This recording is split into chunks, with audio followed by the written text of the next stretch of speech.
All right, well, okay, all right, so if I can. So welcome, everybody, to the July 2023 meeting of the 210 Traffic Safety Committee. I'm Ron Weiss, filling in for Reverend Screen, who is on vacation. And I'll try and go through the same outline that he does.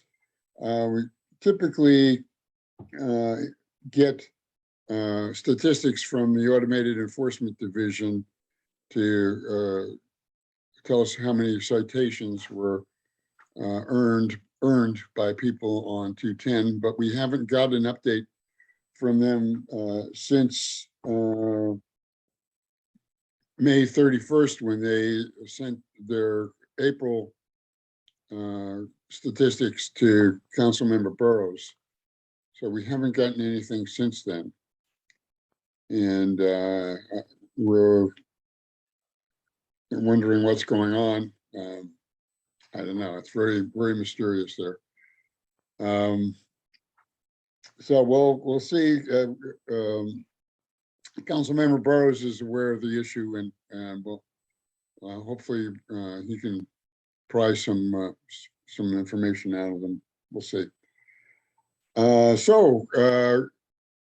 Sergeant Hyde is here from Division 7. Sergeant Hyde, can you tell us what the officers there have been doing on 210? Good afternoon, everyone. So from January 1st to July 15th, Division 7 officers have conducted 741 traffic stops, resulting in 263 moving citations, 1,198 warnings, 97 equipment repair orders, totaling 1,558 citations. They have also contacted 2,593 pedestrians and served 3 warrants on 210. Good, thank you. Have you done any traffic enforcement on 210? Have I? Yes, sir. How do you, when you stop somebody like for speeding, you have, it's up to you to decide whether to issue a warning or a citation? It is our discretion, yes. And can you give us a little insight into how you decide between the two? So for me, discretion usually see, everything is automated now. So even if you get a warning, it records that warning. So I usually, when I do the citation, I run it's called e-tickets, and it tells you how many times you've been pulled over and what you've been pulled over for. So usually I look at your traffic pattern, your history, and decide from that. So if you have multiple warnings for speeding, you're most likely going to get a citation. If you have multiple warnings for cell phone use, you're most likely going to get a citation for that as well. And then obviously, if it's a must appear, you just will get a citation. Mm-hmm. Okay, that's good information. Thank you. Yeah, I'll have to tell my my children about that. You know, everything's recorded nowadays. Yeah, yeah. Well, it's, you know, that's good. That the thing is, we need to keep track of people who are constantly flouting the law, and not people who have occasional lapses. I can understand getting a warning, but if you're doing it constantly, we've got to get a message to those people to change their behavior. And police citations are a lot more impactful than a speed camera citation. So, that's, people should be happy that we have speed cameras to give them, a $40 warning versus a several $100 citation from an officer. So, but I appreciate you being out there. And I know it's dangerous. I would imagine, I would hate to be out on the side of the road for any reason, and we lots of reports of officers being hit or their vehicles being hit while they're on the side of the road. It's just, it's like fireflies to a light. People just seem to be attracted to things that are parked on the side. I don't quite understand, but thank you. Let's see, is Peter on yet? Peter's not on, but Mark has a question, and I believe Okay. it's probably for Sergeant Hyde. Okay, Mark, go ahead. Yeah, thank you for the opportunity to ask the question. Hi, Sergeant Hyde. My name is Mark Franz, and I'm a researcher at the University of Maryland. We were recently awarded a contract to work with Maryland DOT on a safety study on Maryland 210. We do have, or we're working on getting access to the Maryland State Police crash and ETICS citation database. Is that the same database that your citation information gets loaded to? Yes, sir. Yes, Okay. I believe pretty much every county in Maryland is going to be using that, the Okay. e-tickets and then the Acres report as well. Okay, cool. And how about like if there's a crash that happens and a Prince George's County police officer responds to it and not the Maryland State Police, do you know if that gets populated in the state police database? Yes, so It all of does. our action reports, once they're approved by the county, they get sent to the Maryland State Police. Okay, great. Thanks. That's very helpful for me. Thank you.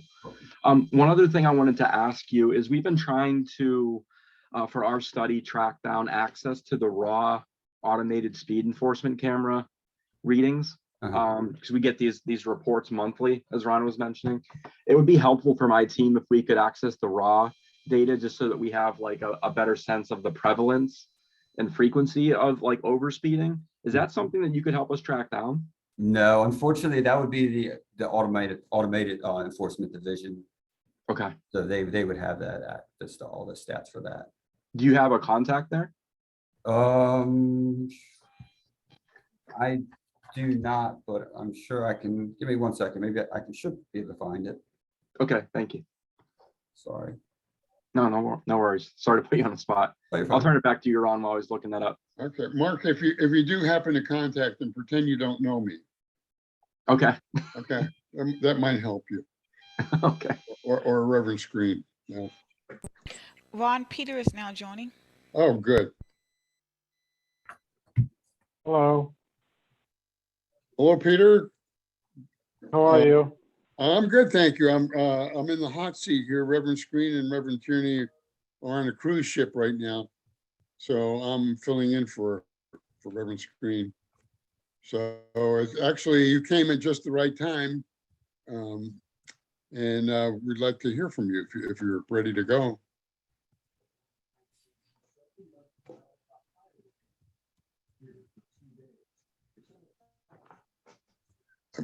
Peter, I can't hear you. Oh,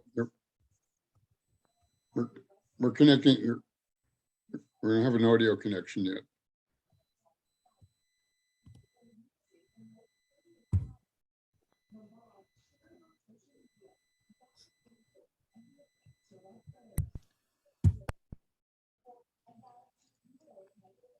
Peter, give it a try now. Oh, we can't hear you.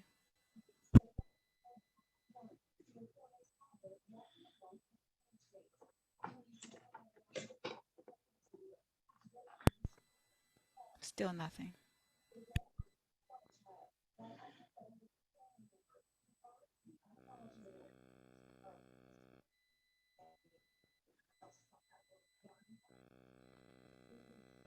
No, nothing.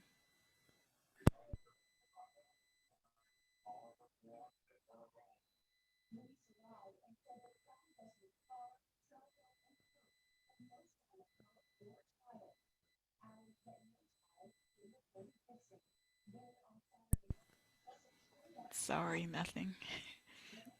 Peter, maybe if you hang up and reconnect, maybe we can make a connection the second time.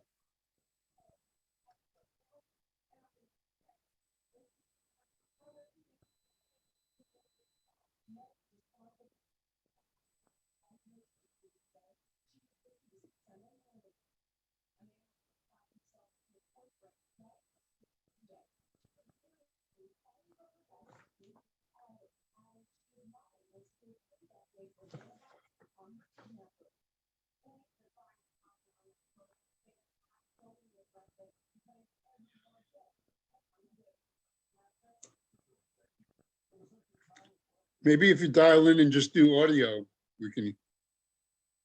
We'll miss your face, unfortunately, but maybe we can hear you. No.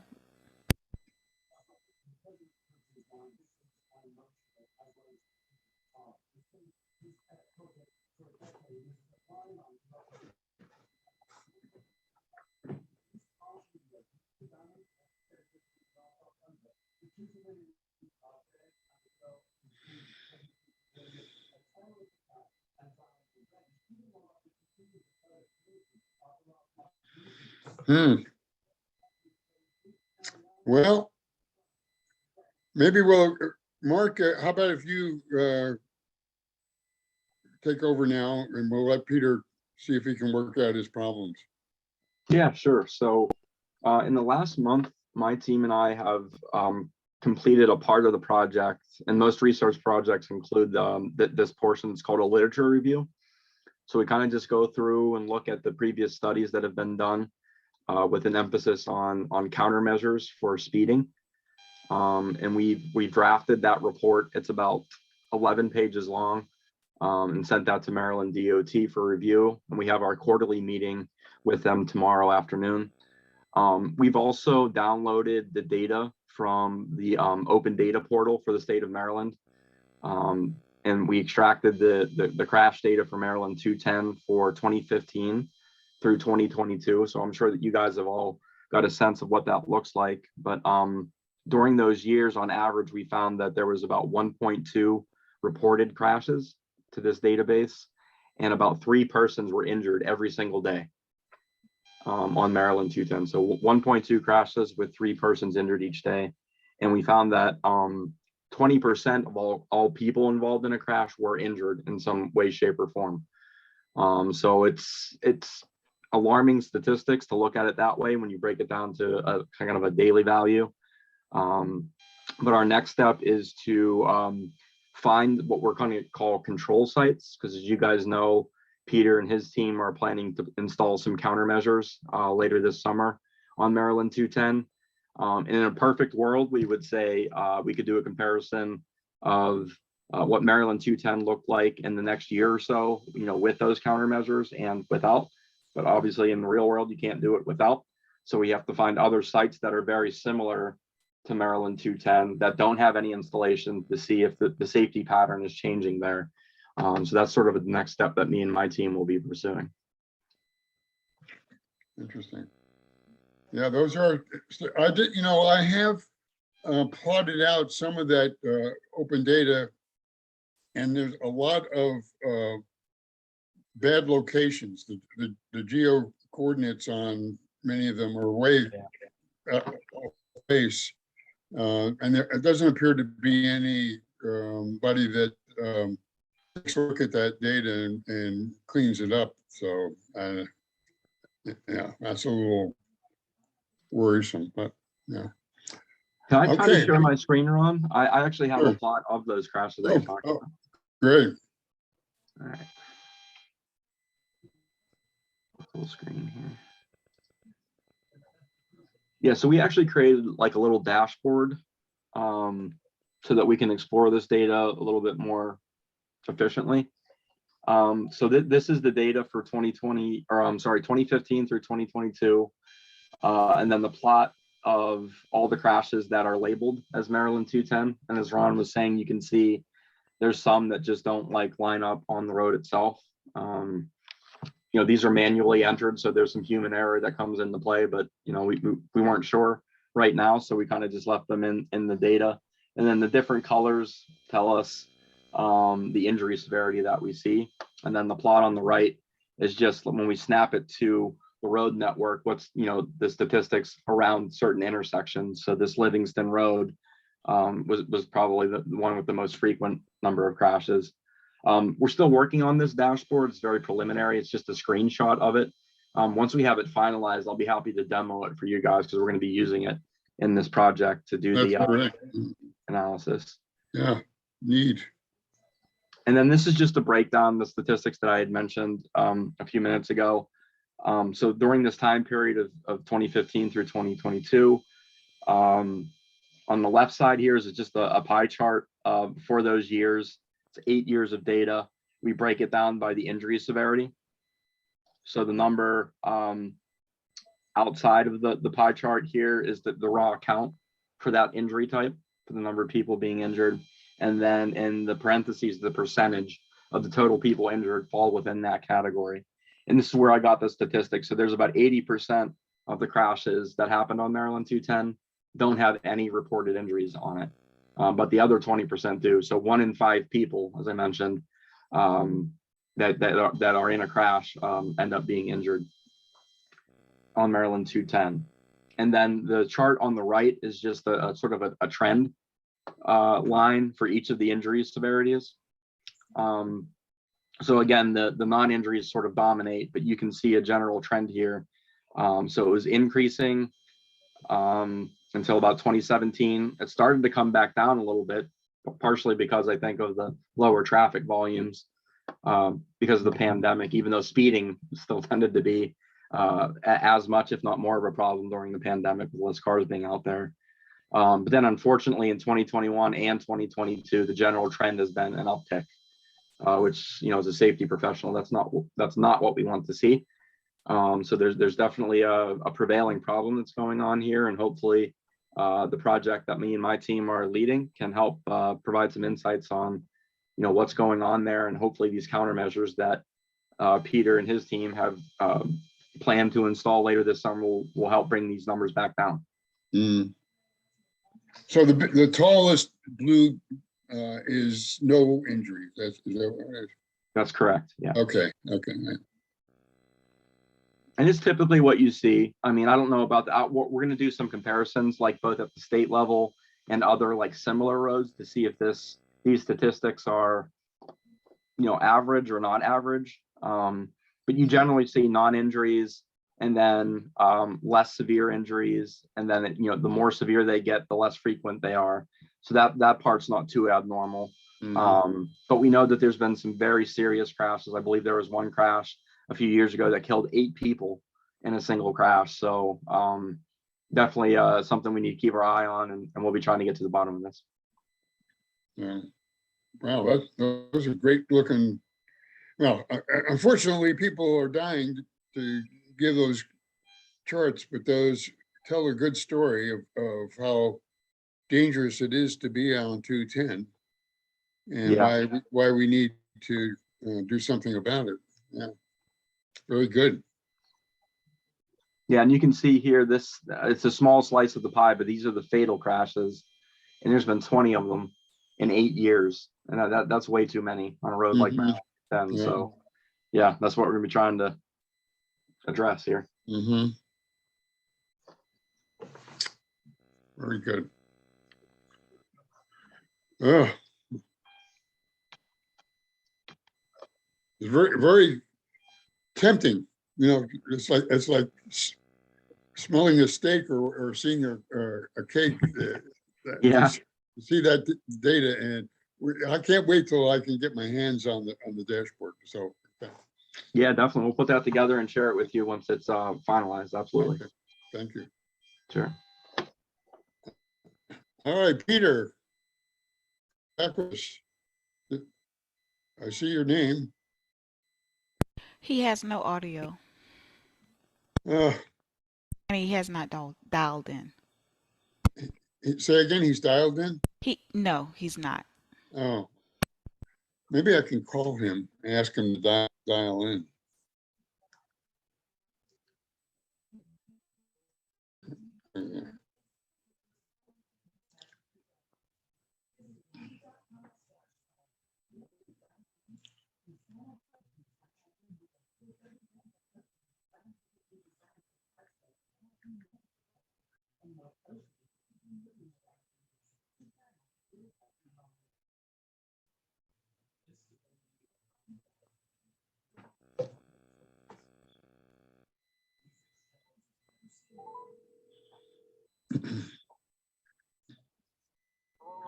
Hey, Peter.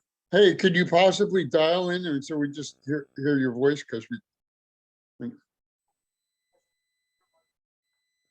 yeah, I can hear you over the phone, but not on the computer. We're not getting your audio.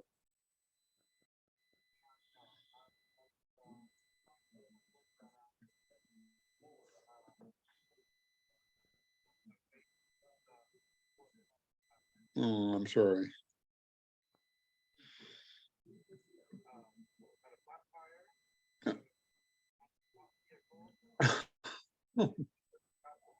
Oh, I'm sorry to hear that.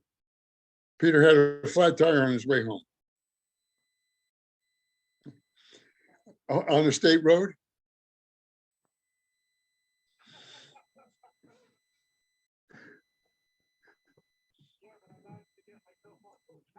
Oh, so you were rescued by a county road. Okay, that's good. Okay, I'm glad to help. Yeah. Okay, so maybe instead of trying to use your computer, can just dial in with your phone so we can hear your voice.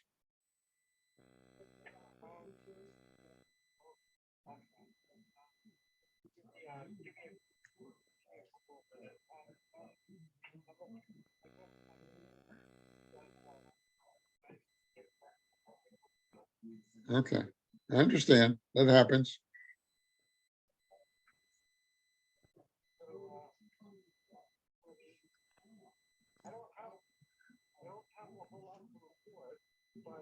Well, maybe I can just, if you want to give your report over my phone, I will try and see if everybody can hear that, okay?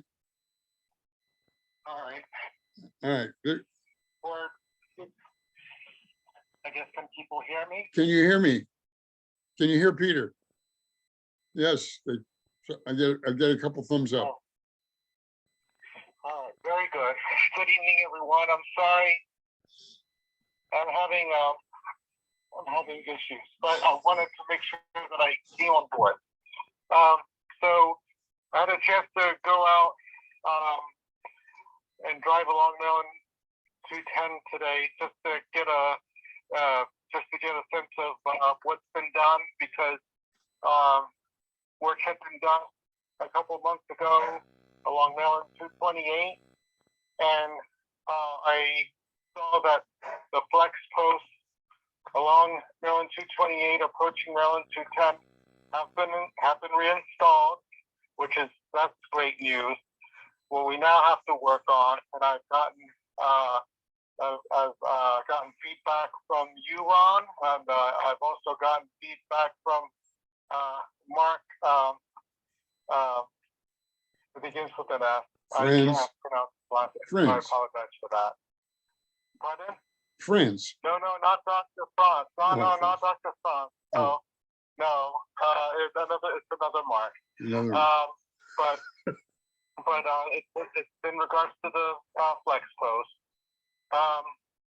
My main thing on flex post versus quick curb is the labor intensiveness that's involved, because there are a lot of flex posts out there that are doing preventative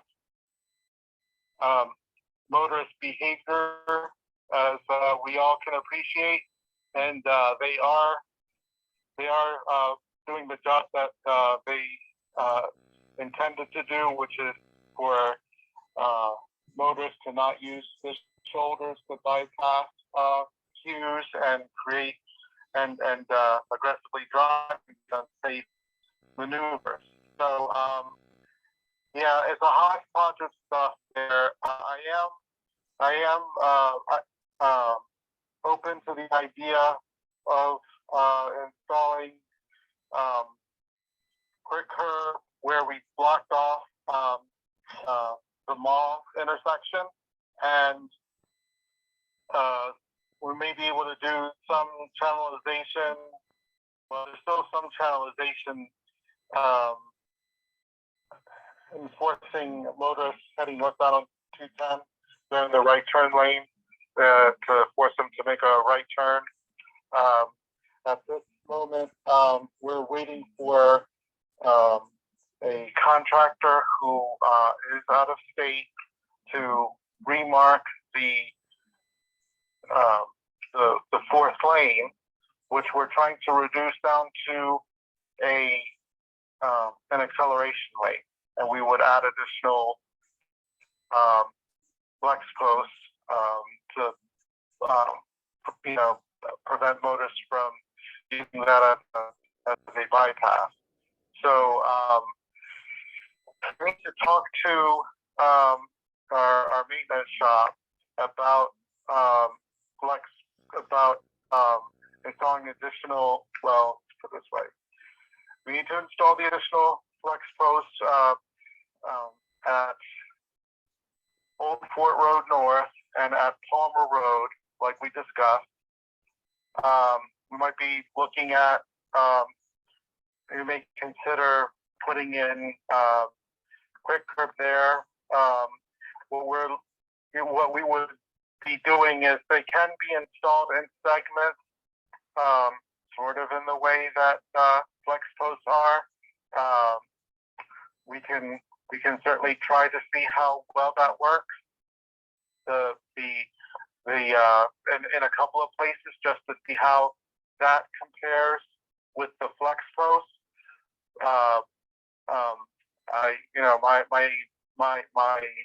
My caution is that it is labor intensive. I also have not forgotten about the no turn on red northbound 210 at Old Fort Road North. I'm not exactly sure why that ball continues to get dropped, but I need to address that. So I want to thank Dr. Franz for attending the meeting and providing feedback on the project itself, and we're going to discuss in the coming days. Not to, it's pretty sometime this week actually, about timing and actually implementing the measures that we're going to use to do this research project along the 4-lane section of 210 between the Charles County line and the 228. So that's really all I have for today. But I have my work cut out for me. Okay, thank you, Peter. You mentioned two things that I do have some follow-up on. You mentioned the mall, and there is a new piece of equipment there. It happened within the last month, I think. That Yeah, I saw that. okay. It's basically one of those speed trailers, and it just displays the speed that motorists are traveling. I'm not. I need to find out if that's the police's or not. Okay. So we still don't know if it's a county device. It looks to me, it doesn't look like a speed camera device itself. It looks like No. it looks like it just shows your speed, but we're Correct. not sure, and we don't know who put it there, or and some people think it is a speed camera. So that's we were thinking maybe this is the first of our new 3 speed cameras that we're hoping to get. No. That I don't know much about how that device appeared, but I do know that that's not what that is. Okay, that gives some people some relief, I guess. So the other question is, you mentioned quick curb. Is that what we see on Woodyard Road in Clinton? That has like looks like a curb with substantial flex posts sticking up out of it? Yes. Okay, They're kind of, they're like the, I don't know, they go by several names. Everybody, you can call them, bowling pins, you can call them, bollards. They're, but Okay. just by the shape of them, they're a little bit more substantial than the paddles that, the flat panels that, are used also along our roadway. yeah. And they're a little more aesthetically pleasing than pixels. I guess that's what people's main concern. Yeah, So, agreed. so, But I need to have a conversation with Okay. me about that. But yeah, that is my main concern. The labor intensiveness of that. mhm. But it's contract, sorry, it's contractor labor, right? In this case, it would be our the employees from the Marlboro shop. Oh, I see. Okay. No, I understand. Okay. Yeah, All right. we would have to order it, and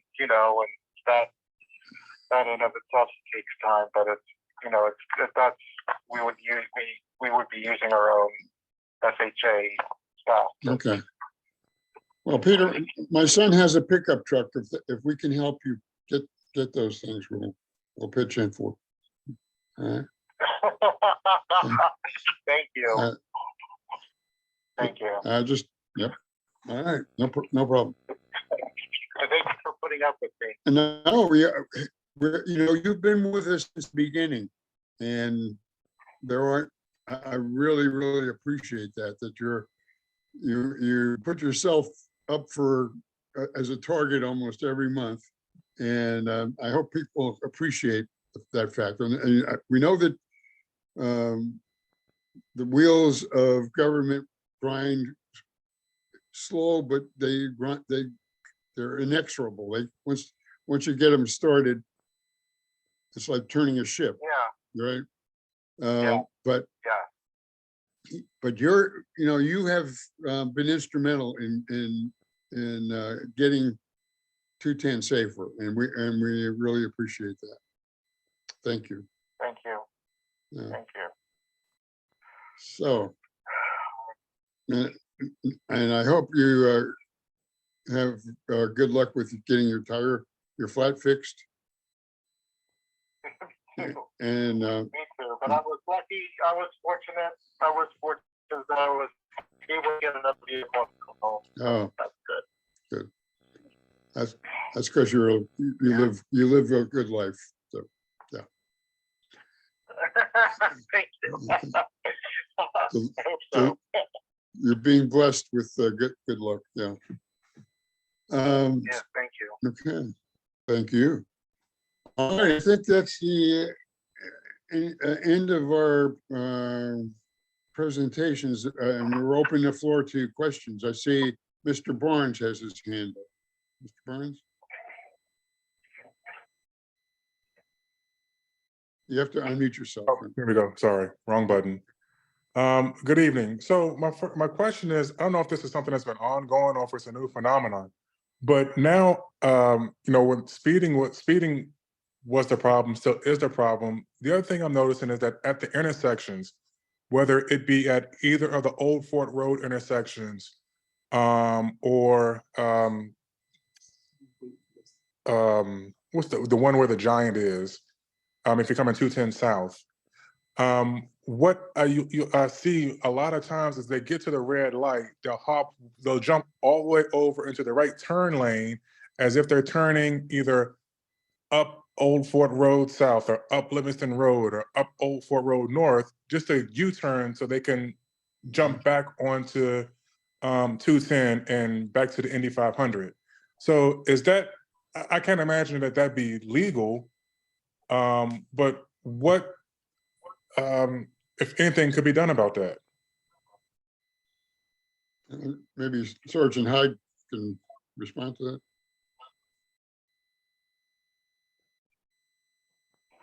I do not know what can be done for that. If you gave someone a ticket, there's a ticket for it's running off the roadway to avoid traffic is, I don't know the wordage, but it sort of doesn't cover that. That is a fine line, and I don't believe there is a ticket for that. I mean, you're not breaking the law. You're following the traffic pattern. It's just helping you out to get further up, unfortunately. But the biggest So- issue is when they're merging, they just keep, I pull over probably one person a day when I'm on evenings, because that's the way I come, that take the merge lane and then just take the shoulder all the way down to the turn lane and then jump over into traffic in front of everyone. That is the biggest issue that I see there. And I probably pull someone over once a day for that. Well, yeah, there's that too. So before, when I would see it, they would wait until the traffic is all clear, right? Or if there was nobody at that intersection at all. Mhm. But now they've become impatient, particularly at the Livingston Road where the CVS is. You know, you're coming around that bend once you pass the rehabilitation facility. So you can't see what's coming. So they'll jump out in front of somebody, and that person coming around that bend has to slam on brakes to avoid hitting whoever that is trying to jump in front of the traffic. So, you know, if an accident were to occur, who would be at fault? So Well, the we're, aggressor. For lack of a better phrase, but yeah, I guess you're talking about Swan Creek Road and you're talking about people using the left shoulder to try and bypass now? No. So if you're coming 210 north, right? And either you're at the light at the first Old Fort where the 7-Eleven is. Yes, They'll jump into the right-hand lane as if they're going to turn right onto Old Fort Road. They'll go up the hill and then make a U-turn and jump in the turn lane to jump back onto 210. And then they'll get down to Swan Creek and Livingston and do the same thing. They'll turn right, bust a U, and then get back on 210. I've seen a lot of close calls where the people coming around that bend on Livingston Road, once they pass the that rehabilitation facility or whatever that is, they're coming around that bend and they're almost coming in contact into that person that's, you know, going around the posts or whatever just to avoid being at the light. So like I said, you know, like Sergeant Hyde said, you know, there's that real thin line on, you know, what code that violates. But if an accident were to occur and, you know, the insurance company is going to ask who got the ticket, you know, who will be at fault? it would be the person that's doing the U-turn. I mean, if you did a U-turn in front of even if unfortunately, even if the vehicle is speeding, you're making a U-turn in front of them, you would be charged for the accident. and Dr. Franz, just so that you know, this isn't hyperbole, unfortunately. This is actually happening. Yeah, that's concerning for sure. Yeah. Yeah, that's. How do we change their behavior? That's the question. How do we? I mean, it's like we're trying, I don't know. That's what we're trying to do with these installing these flex posts. Under normal circumstances, motorists would not be using the shoulders in the manner that they are driving, and unfortunately, we're taking away the privilege of emergency stopping by putting up these flex posts in the manner that we are. I mean, it's not to say that people can't emergency stop, but we're applying measures that normally would not be applied on a roadway like this. Yeah, you have a shoulder there for a reason, and we're abusing it, so you're Yes. losing the value of it to begin with. Yeah. Yeah, it's a shame. Yeah. I know. I just in the last month or so, I now have a dash cam because every time in the years past, I've always wished I had when I see this behavior, and now Now I'm gonna put it on video, whatever good that is, but I'm gonna have cut out the clips and make a hit collage of all this weird behavior that I captured. Yeah, it's just, okay, don't get me started. But okay, Dwayne, you have your hand up. Just a couple of questions. One, and hopefully I didn't miss it. Are there any plans to put any flex posts up to the road going 210 south up into the first Livingston Road or Yes. Livingston Palmer Road? Yes, Because I definitely, you said yes? yes. Perfect. And then also subsequent, because we're seeing way more cars hitting that shoulder, easily 55, 60 miles an hour. And I'm like, geez, I think to, Mr. Weiss's point, we almost need dash cams. Our particular officer, we work with Corporal Raniker. He said, if you have this, you get it on video, submit it to them. They have a video link, and then they will follow up, these type of infractions. Well, as long as you And have their then- license plate. I'm Right. Yeah, it's a good enough video that you get the license. And then the second question, and maybe I've probably been in too many meetings, is there a startup for redoing the intersection of 210 and Livingston Road, where Livingston and Palmer Road intersect, similar to what they did with Kirby Hill Road? It looks like that project may be started. I may have saw or read something, and I may be incorrect. Yes, it is starting up. We're still in the way preliminary stages. There is going to be a schedule drafted in terms of having internal and then public meetings to go over what's being planned. And right now there's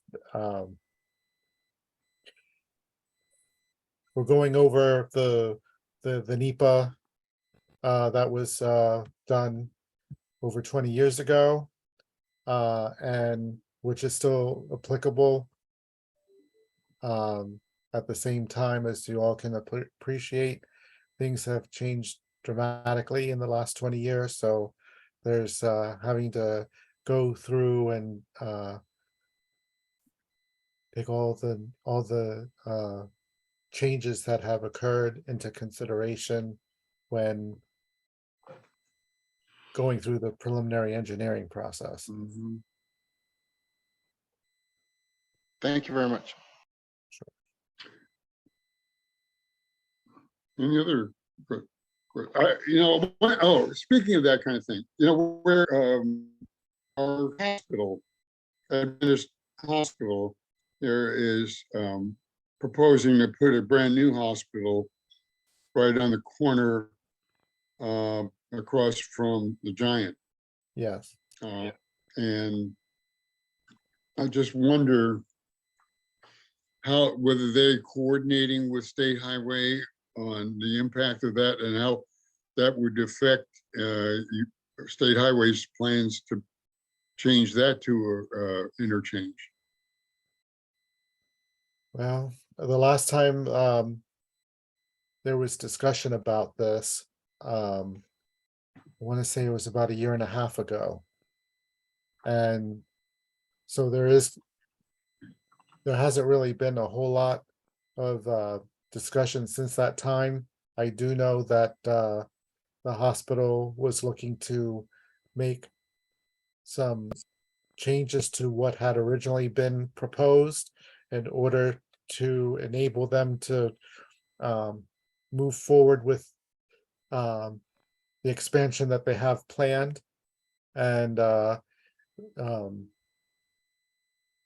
that's kind of where it's landed. I don't know what else. I don't know where they are or what has happened since then. It just sort of it came, it was a big deal, and then it went away. And that's kind of how these developments happen a lot of times. I understand. Speaking of that, Sergeant Hyde, there was a report on WTOP that a car ran into the ICU outbuilding at the hospital that displaced the patients there? Have you got any information on that? I do know there was a vehicle did run into a building at the hospital, but I don't know any more than just that. I'm not too sure. Hmm, So yeah, it's incredible. You can't, even in the ICU, you're not safe from crashes. It's No, no. They mistaken it as a drive-through. Oh, Lord. Yeah. I don't know what that says about our driving habits. I'm not, Yeah. you know, it's not exactly a proud moment as a traffic engineer. No. And that's well, that's Livingston Road there, so I guess that's a county road. Yeah, Yeah. but still, it's a head scratch. Well, yeah, I could go on myself, Ron.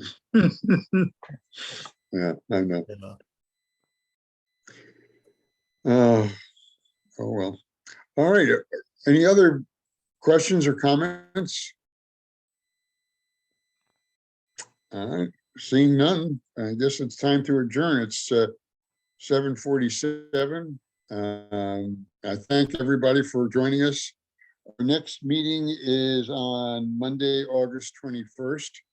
We hope to see you all back then, and tell your friends to join us. You know, anybody that travels on 210 would benefit, I think, from hearing these kinds of discussions and realizing how alert they have to be when you drive on 210. I try to have a cup of coffee before I go on 210 to make sure I'm wide awake and you know, doing defensive driving. It's like a war zone out there. Yeah. All right. Well, Right. thank you very much. Thank you. Good night. Thank you. Thank you. Enjoy your summer. Stay safe. Yeah. You do Drive the same. carefully. Do not speed. Yes. And God bless. God you. bless. Thank you. God bless.